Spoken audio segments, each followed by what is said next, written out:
You're listening to the All Systems Go podcast, the show that teaches you everything you need to know to put your business on autopilot. Learn how to deploy automated marketing and sales systems in your business the right way with your host, the professor of automation himself and founder of Automation Bridge, Chris Davis.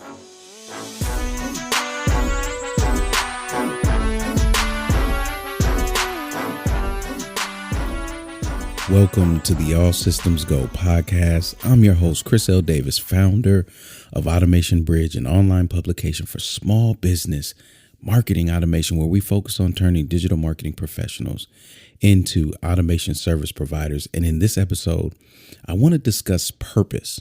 Okay, not the purpose of automation. We've covered that, right? Automate the repetitive tasks to get you on the path to profitability, right? Free up time so you can do more with less. I don't want to talk about the purpose of automation, but more so how to ensure that your automation has purpose, or what you're automating has purpose, that is producing what you need it to and not just looking good, if it's looking good at all. Okay. So I want to make sure in this episode, we go beneath the surface, beyond mere appearances, and really get down to the nuts and bolts of what makes it work. By it, automation. Because if it's working, producing something, that means it's purposeful. Okay. So before we get into it, if you're new to the podcast, first off, welcome. Thank you for choosing to listen to the All Systems Go podcast. Do me a favor, listen to this episode in its entirety. And if you find value, which I'm sure you will, please leave a 5-star rating and review in iTunes. Okay. I want to give a shout out to Lewis Showman, who's left the most recent review entitled "Take Notice, Apple." Yes, Apple, take notice. Chris is making amazing content here for anybody needing to learn the fundamentals of marketing automation. Highly recommend. Thank you for that, Lewis. And I can't stress the importance of the fundamentals, everybody. Fortunes are built, or I should say this, fortunes are obtained and maintained through the fundamentals. Okay.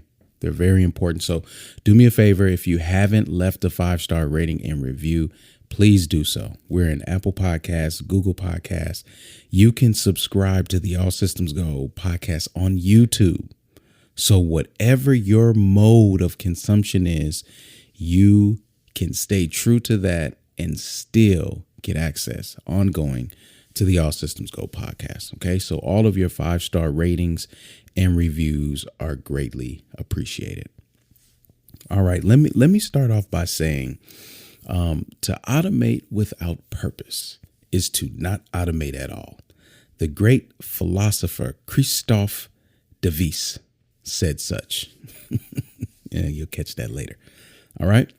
But it reminds me, I'll let you guys into one of my high school experiences.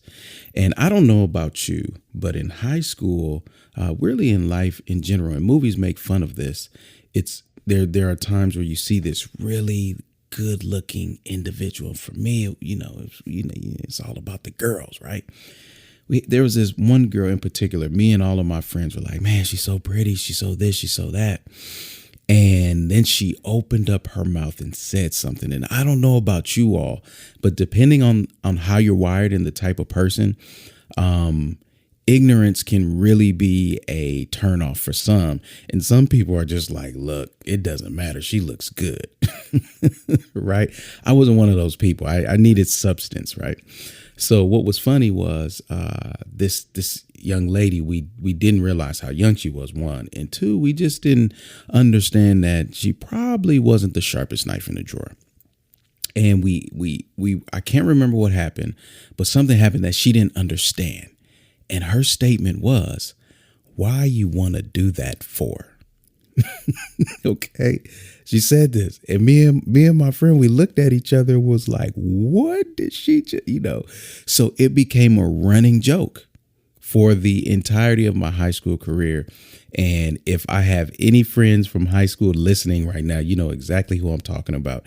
And you know exactly how many hours of laughter that generated. But fast forward to today, and when we're talking about automating without purpose, I would like to pose that question and redeem this young lady and say, why you want to do that for? Why would you want to automate just for the sake of automation, right? Like, I get it.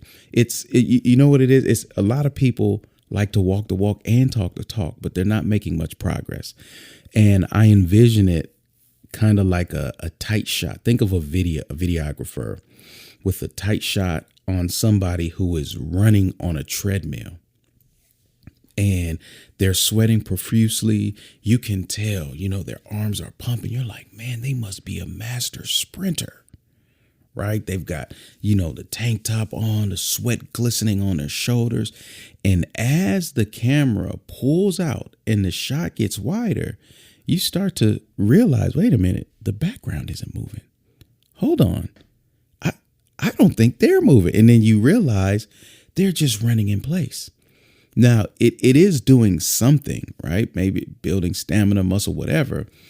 But for you were looking at them thinking they were actually moving somewhere, thinking they were actually getting somewhere.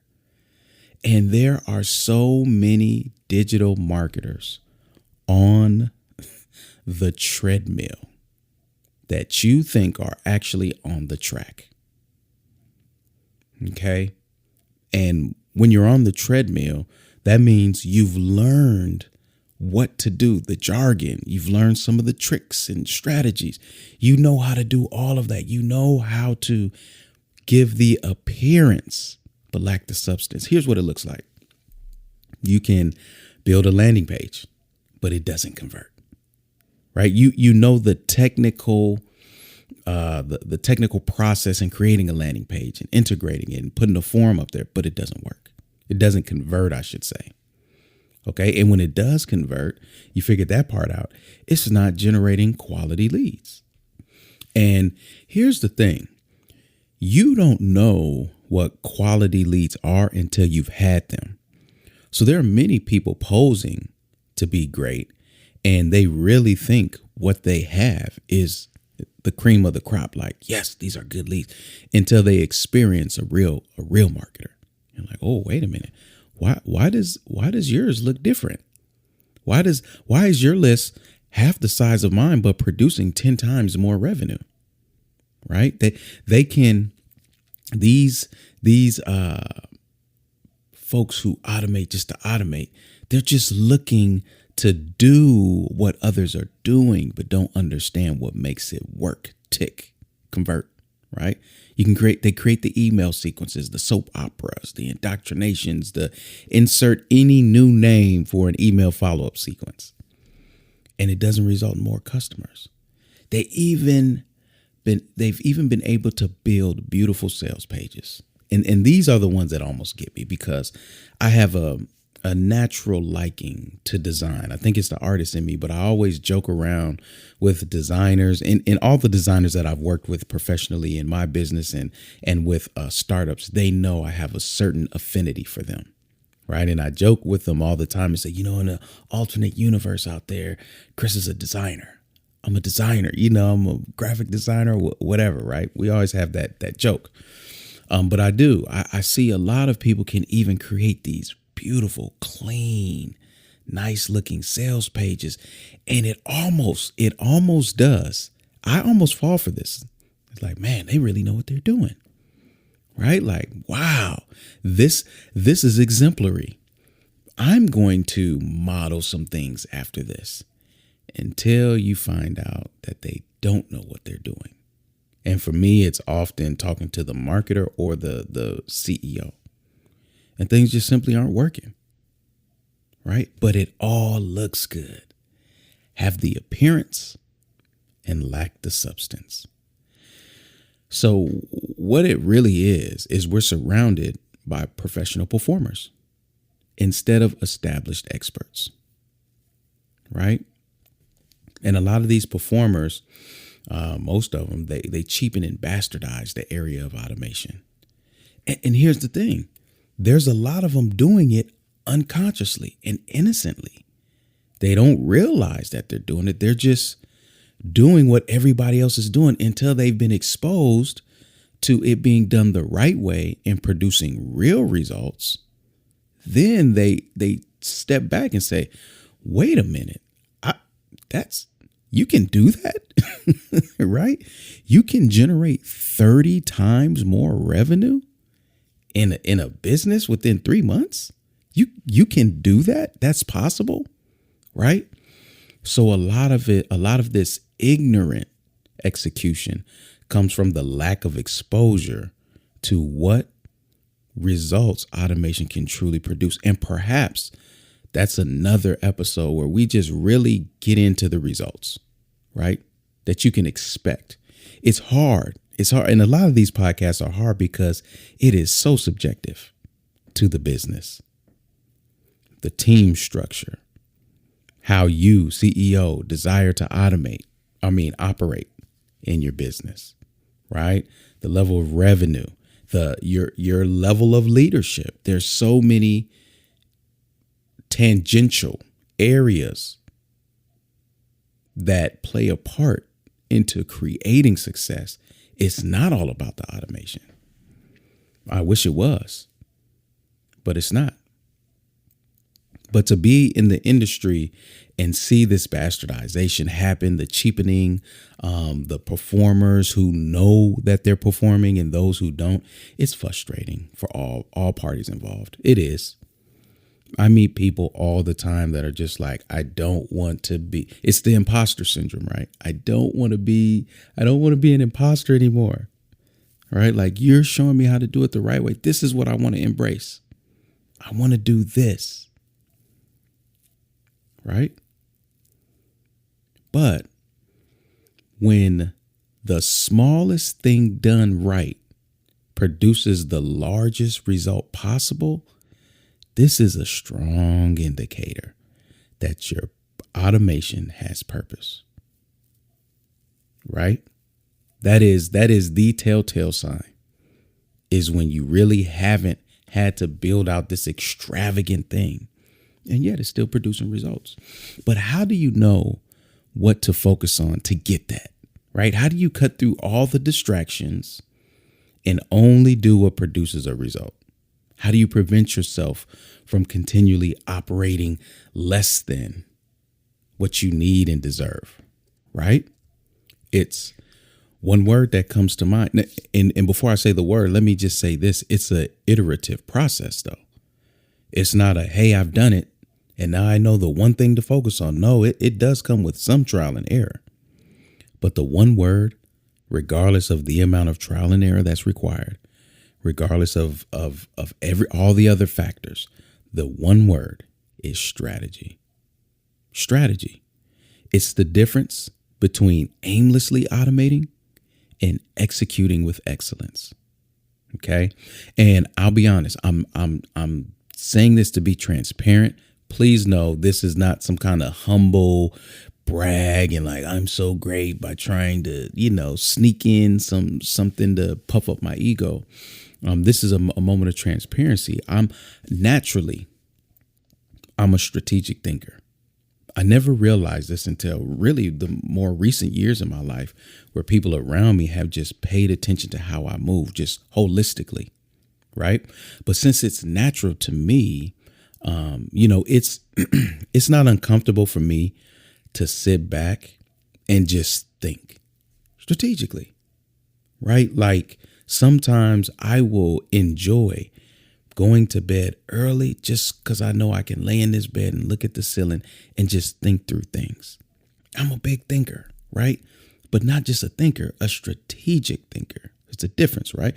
So since it's natural for me, I never paid much attention to the lack, since I assume that most people have it, right? Just like somebody with a lot of common sense to tell you common sense ain't so common. Right. And people get surprised, like, how did they not know that? Well, what is natural to you is not natural to somebody else. Don't talk bad about them. Just understand how you're wired, right? So I assume that most people had. I thought strategy was just something that you kind of learned and picked up, but a lot of people don't. And let me be specific. So we're in context here. I'm talking about specific to automating marketing. Okay, strategy is clarifying the goal, then working backwards to identify the effort involved, then planning out the potential paths to get there. Right? So when I'm talking about strategic thinking, specific to automated marketing, it is clarifying what we're trying to achieve and then working backwards to identify the effort required. And the effort is both technology and humans, and then planning what the potential paths to get there look like. Now, you couple that with the fact that I'm inherently a minimalist, right? And you start to see the formula of Chris and how I'm wired. I don't like a lot of clutter. The minimalist in me cringes, like, no. And then the process-oriented engineer in me, it has to all be well put together and make sense and organized, right? Then the strategic thinker in me says, all right, what's the best way we can pull this off, right? Like, what is the most valuable, the most profitable approach? Okay, that's how I'm wired. Anybody that has learned under my tutelage, they see that. That's one of the things that gleam immediately outside of just my heart to help, and my transparency that I operate with, right? But it's the strategic approach to everything, from the strategy to the technology, right? To the recreation of customers after they become a customer, to the fulfillment, to the selection of the team members and size. It all requires strategic thinking. Okay. So I know it sounds simple enough to me, but just mentioning this may overwhelm some. Okay. So what I did is, I was thinking of a few tips. I just sat back and looked at, okay, Chris, when it comes to your approach to automation, your strategic approach, what do you find yourself doing? So I have a few tips, maybe, I don't know, a few pointers to help you think more strategically that I use in no particular order, but I just wanted to talk through a few of them.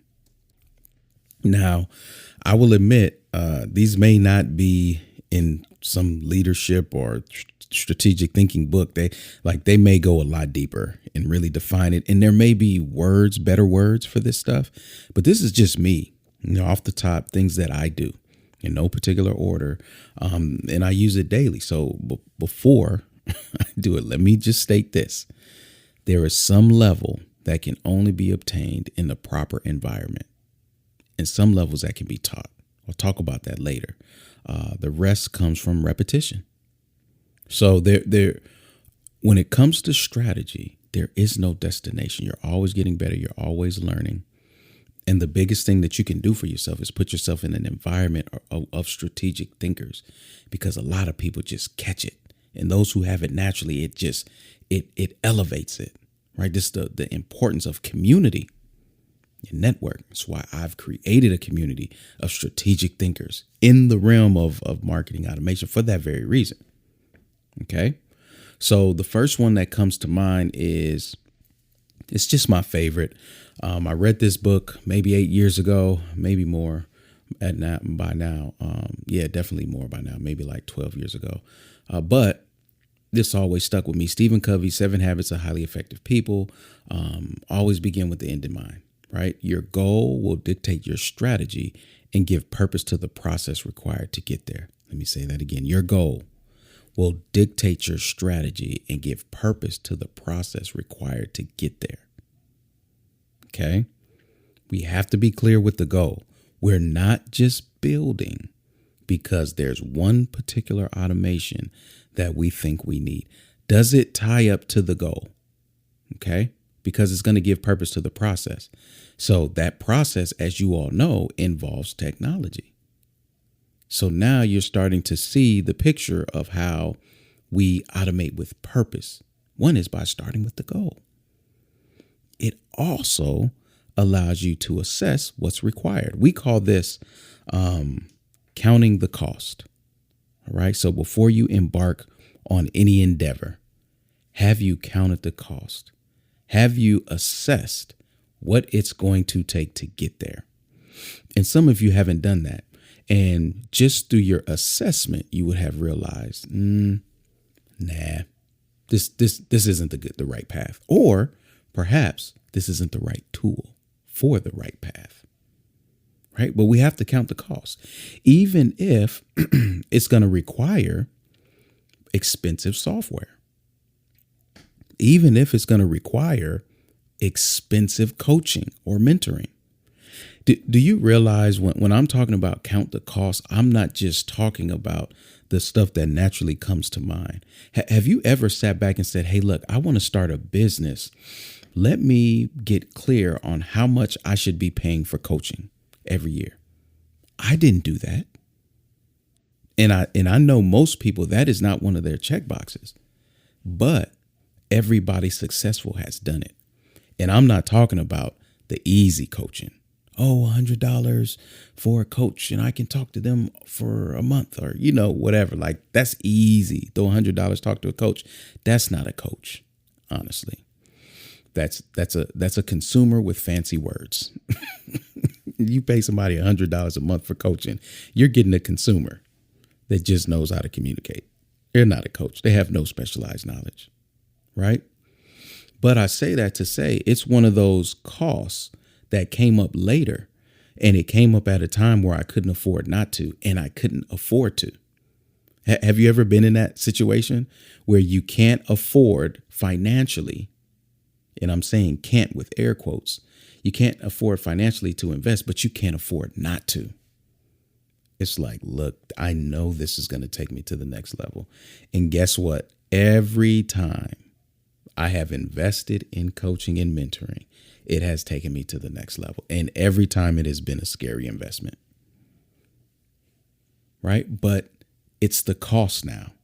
I know you're not making 20, 30, 50K a month without a heavy investment in coaching before you're making 10K a month.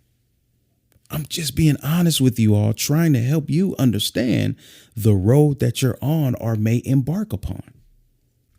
Coaching is required. Mentoring is required. Community is required. So oftentimes we just, what does it take to make money?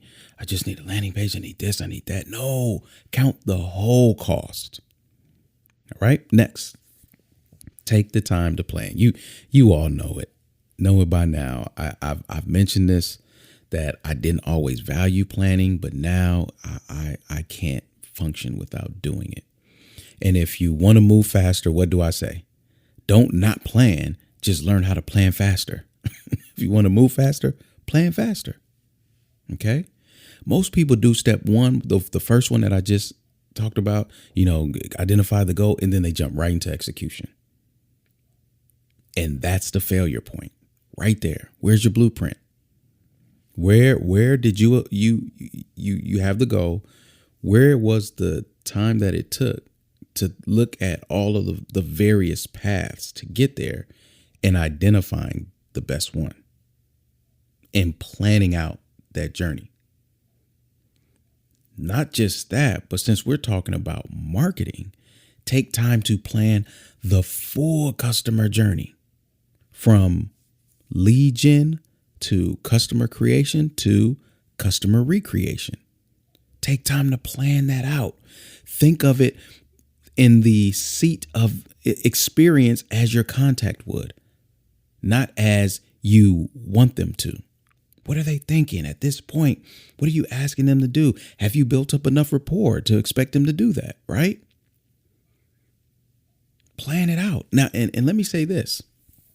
There are going to be times where you're going to have to execute on the fly and plan, right? And then sometimes you're just going to have to say, look, I'm going to have to throw planning to the wayside for a little bit and just execute MVP, beta, whatever it's called. But you make sure you always do a postmortem or a debrief, right? Because there's a certain level of planning, especially if you're a perfectionist.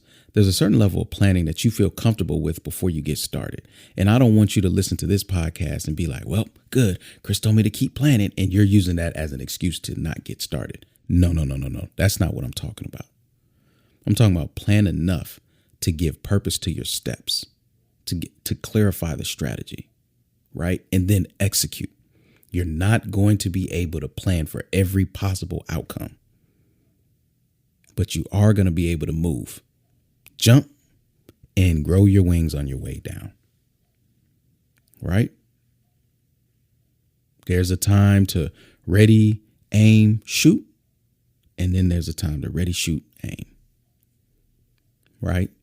This is when I was an engineer, that's what autopilots were, the microprocessors I used to program. You shoot them, launch the rocket, and then the autopilot can go in there and navigate. But you launched it. You launched a missile. Don't get me wrong. It had a destination. I don't want you to think we're haphazardly designing these missiles. I'm giving it as an example that if we're talking about ready, shoot, aim, I'm thinking about an arrow or a bullet. If there was a little chip on there that you could just shoot and then update the chip on its path. That's what they do now with cell phones, video game consoles, iPads, right? You're always getting a firmware update, software update, right? Because they shot. And they're aiming as it's out in the market. So there is a balance. But what I found is that debrief, that project postmortem is where, you can go back and shore up naming conventions, clean up automations, documents, things that you did manually and put them into an automated flow instead of continuing to just execute, right? Take the time to plan. Next is question everything. This is hard because a lot of people have confirmation bias because they don't like being wrong. Marketing has shown me that the more wrong I am, the more money I make. Okay. So when I say question everything, I don't want you to ever settle on the idea that you got it right and it's the best way. I'm always questioning myself, not in a I don't believe in myself manner, but just a challenging manner. Like, is there a better way? Right? I'm always looking for a better way to do something. And it's just another way of saying have an open-minded approach that's willing to be wrong. Okay?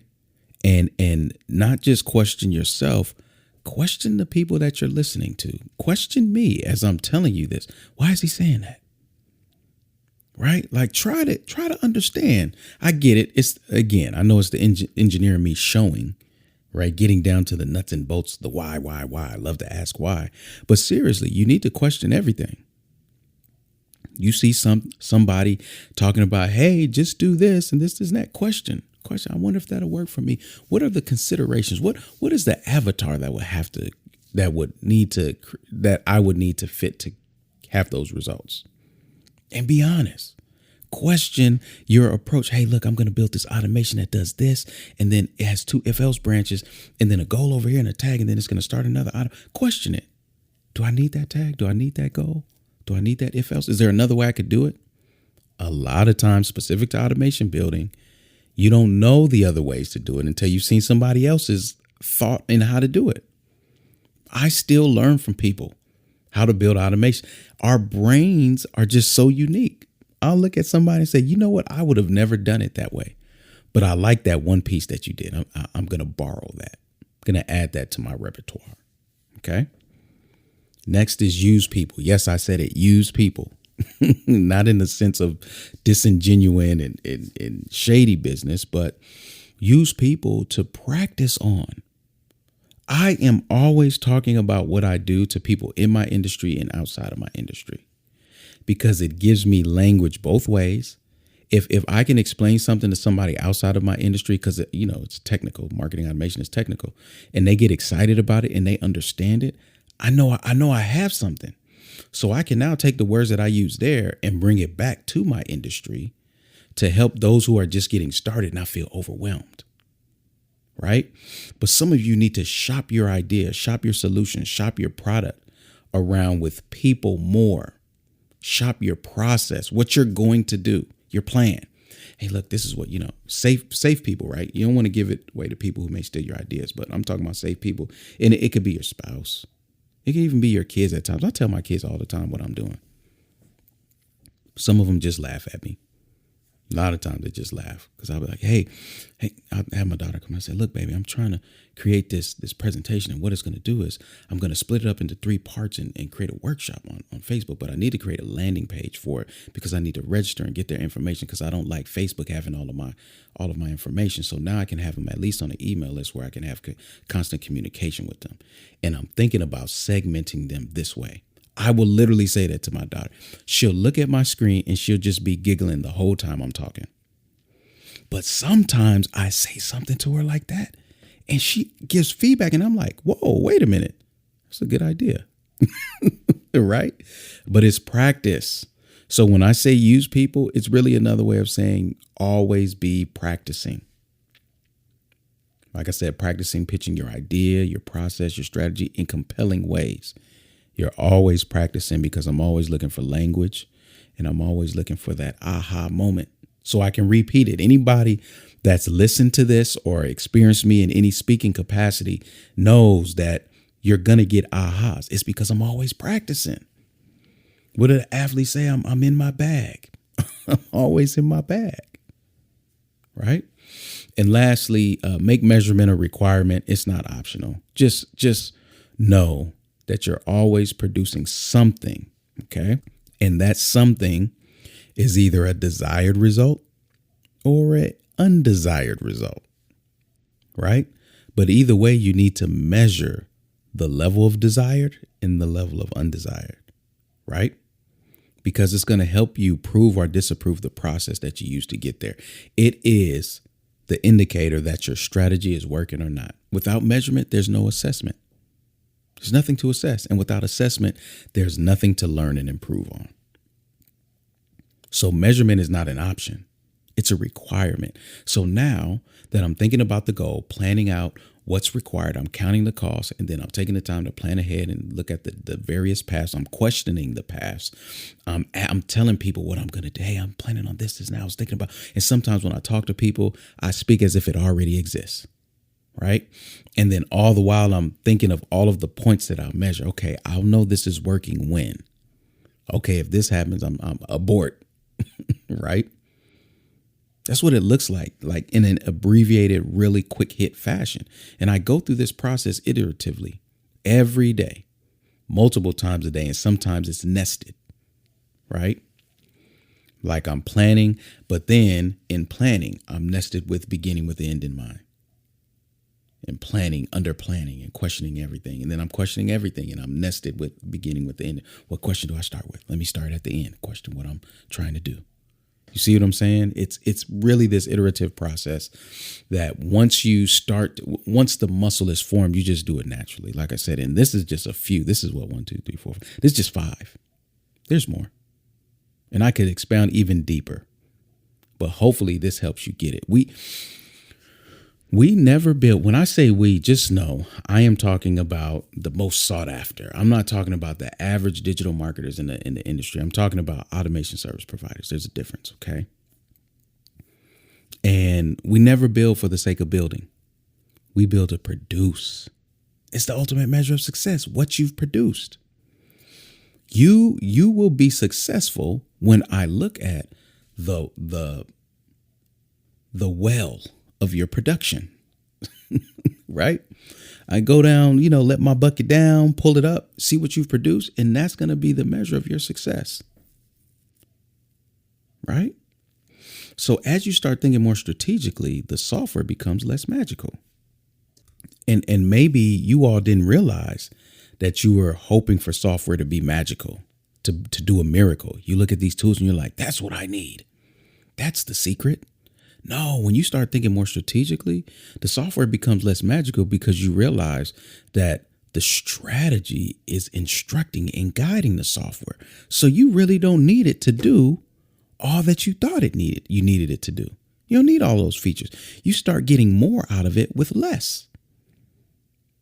You're not using all of the features in the tool. You're not using all of these tags. You don't have 1,000 automations.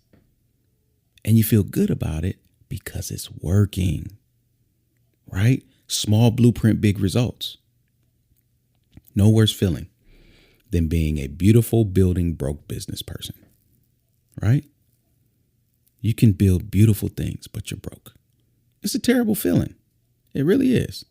It's like the Tesla parked outside of the rundown apartments. It's just like, wait a minute, you got life backwards here. Unless there's something, like you hiding out, you clearly have your money priorities totally flipped, right? So nothing worse than being a beautiful building broke person. But on the flip side, there's no greater feeling than building with purpose and producing profits from it, right? The more strategic you are, the more you'll get out of automation. The more you get out of automation, the more time you can spend on how you truly desire to operate in your business. Choice, everybody. Choice. It is the greatest gift you can have in business. Choice. When you don't have it, you feel imprisoned. You feel like you have to say yes when you know you should say no. You feel overwhelmed. You feel exhausted. It's choice. And that is a big driving factor and motivator for me, is making sure people maintain the choice in their business. Strategic thinking in automation is how it's done. Okay. It not only gives purpose to automation, it's the beginning of all automation. I always say there's no automation without information. That's the technical side of it. The non-technical analog side of it, strategy. It all starts with strategy. The stronger your strategy, the stronger your automation. The skill of building can be learned. The skill of strategy, not so much for most people. Okay, because automation without a strategy, it creates repetition without direction, which means you're repeatedly going nowhere. That's exhausting, right? It is. But when you take the time and focus on the power of strategy, force yourself to go through the strategic considerations before implementing technology, that repetition becomes meaningful. It starts to remove the weight and provide clarity of mind and create capacity to do more, make more, be more. But it's all about strategy. A lot of times when people decide to invest in learning with me, they're blown away at the level of clarity they get because I'm asking questions. My worksheets are set up to where it's really highlighting those points that you just glossed over. They start to see themselves in their flaws, and it gives them an opportunity to work on it and shore it up. And here I am. I'm focusing on transforming your business so that you can automate this thing and make the money that you need. And then there's all of these other benefits that I'm realizing is that, wait a minute, I'm helping you be more strategic in your approach to not just automation, but your business, right? I didn't set out to do that. I wasn't intentional about that. But I stand here today before you on this podcast as a learned individual. I've measured the success. I went into my well of results and said, oh, wait a minute. Wow. These are the aha moments. It's strategy, everybody. So in closing, I'll say this. I told you all I would revisit this. Some are naturally strategic. It's just who you are. No matter what area of life, you're always strategizing. Okay. And there's some keys to know that. You always got a plan. You're always up to something. You don't make decisions haphazardly and on the spot, right? You need to think through. It's like, I'm going to do this, but let me figure out the best way, right? You're probably slow to movement, not impulsive, right? But others can be strategic. But to build this muscle, they need to be in an environment that's constantly challenging them to think strategically. I just finished up a workshop, and that was one of the things in there, right? It was like, oh my gosh, I've got to think differently. I just finished up a speaking engagement, same thing. But the people who can be strategic in the right environment around the right people, they'll eventually catch it, right? And some don't have a strategic bone in their body. They'll need to rely on checklists, templates, and expertise of others. Doesn't matter who you are, no matter what approach you take, strategic thinking in marketing is the difference maker. It just is. Okay. So who needed to hear this? Who is that person that is, there's a few cases here. Who's a person that you know that you've been trying to understand they need to be more strategic in life and they just don't get it? And who is the person who can be strategic and they're not realizing how valuable it is, right? But more so, who is that digital marketing professional that needs to just slow down? Stop building all of these daggone ClickFunnels pages because all of the templates are in there and you learn how to click buttons and make stuff look good. They're just looking for stuff to do. There's a place for them. There is. They need to be coupled with somebody who's just going to do all the strategy and just tell them what to do. All they have is a hammer and they just want to hit nails in. They don't want to think about it. Don't want to figure it out. There's a place for those type of professionals. But they also need to hear this so they know who they are. Okay? Don't lie to yourself.